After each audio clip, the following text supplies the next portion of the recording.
ಹಾಂ ಮಾತಾಡೋದು ಕಡಿಮೆ. ರಾಜಕಾರಣ ಬೇಡ ಮತ್ತು ಇದನ್ನು ಬಿಟ್ಟು ಅದಕ್ಕೆ ಹೋಗುತ್ತೆ. ನಮ್ಮ ಡಿಪಾರ್ಟ್ಮೆಂಟ್ ಡೆವಲಪ್ಮೆಂಟ್ ಇರಲಿ ಸುಮ್ಮನೆ. ಅದನ್ನೇನು ಹೇಳೋರು ಇದ್ದಾರೆ ನಮ್ಮವ್ರು ಭಾಳ ಜನ.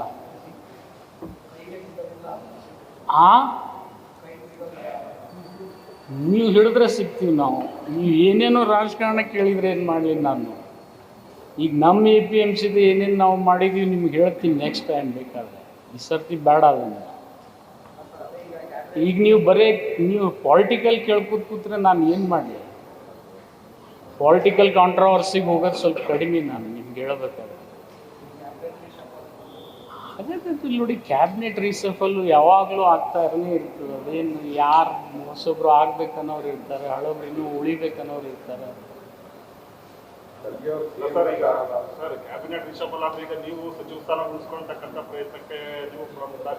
ನಾನು ಎಂದೂ ಆ ಥರದ ಪ್ರಯತ್ನ ಮಾಡಿಲ್ಲ.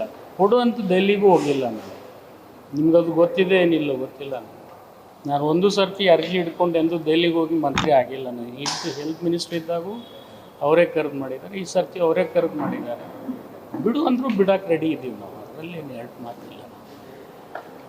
ಓಕೆ,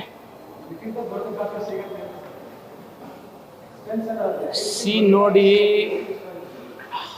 ನಾನು ಹಿಂದೆ 20 ವರ್ಷ ಮಂತ್ರಿನೇ ಆಗಿಲ್ಲ. ನಾನು 4 ಸರ್ತಿ ಆರಿಸಿ ಬಂದಾಗ, ನಾನು 5ನೇ ಸರ್ತಿ ಆರಿಸಿ ಬಂದಾಗ ಆಗಿದ್ದೀನಿ. ಅಷ್ಟು ಪೇಷನ್ಸ್ಲಿ ವೇಟು ಮಾಡಿದ್ದೀನಿ, ಇನ್ನೂ ವೇಟ್ ಮಾಡ್ತೀನಿ.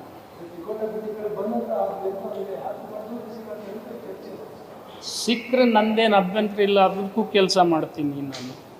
ಈಗ ನೀವು ಹೆಲ್ತ್ ಕೊಟ್ಟಾಗ ನಾನು ಆರೋಗ್ಯ ಭವನ ನಾನೇ ಕಟ್ಟಿದವನು ನಾನು. ಉದ್ಘಾಟನೆ ಬೇರೆಯವ್ರು ಮಾಡಿದ್ರು. ಹಣೆ ಬರ, ಅದಕ್ಕೇನು ಮಾಡೋಕ್ಕಾಗತ್ತೆ? APMCದು ಹಂಗೆ ಆಗತ್ತಾ? ಆಗಲಿ, ಹಂಗೆ ಆದ್ರೆ ಚಲೋ ಅಲ್ಲ.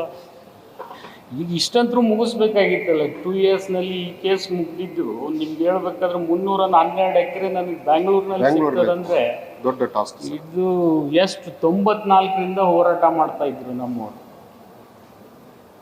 ಒಂದು ಸರ್ತಿ ಅಂತೂ ನಮ್ದು ಈ ಗುಳಮಂಗಲದ ನಮ್ಮ ವಿರುದ್ಧನೇ ಆಯಿತು. ಹೈಕೋರ್ಟ್ ಸರ್, ಹೈಕೋರ್ಟ್ನಲ್ಲಿ ನಮ್ಮ ವಿರುದ್ಧ ಆಯಿತು. ಮತ್ತೆ ಪುನಃ ಸುಪ್ರೀಂ ಕೋರ್ಟಿಗೆ ತೊಗೊಂಡೋಗಿ ಮಾಡ್ಕೊಂಡು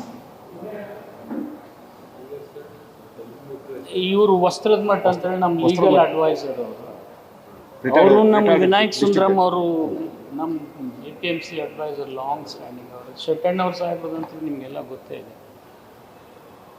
ಥ್ಯಾಂಕ್ ಯು ಸರ್. ಕ್ಷಣ ಕ್ಷಣದ ಸುದ್ದಿಗಳಿಗಾಗಿ ಫ್ರೀಡಂ ಟಿವಿ ಸಬ್ಸ್ಕ್ರೈಬ್ ಮಾಡಿ, ಲೈಕ್ ಮಾಡಿ ಹಾಗೂ ಫಾಲೋ ಮಾಡಿ. ಹೊಸ ಸುದ್ದಿಗಳ ನೋಟಿಫಿಕೇಶನ್ಗಾಗಿ ಬೆಲ್ ಐಕಾನ್ ಮೇಲೆ ಕ್ಲಿಕ್ ಮಾಡಿ.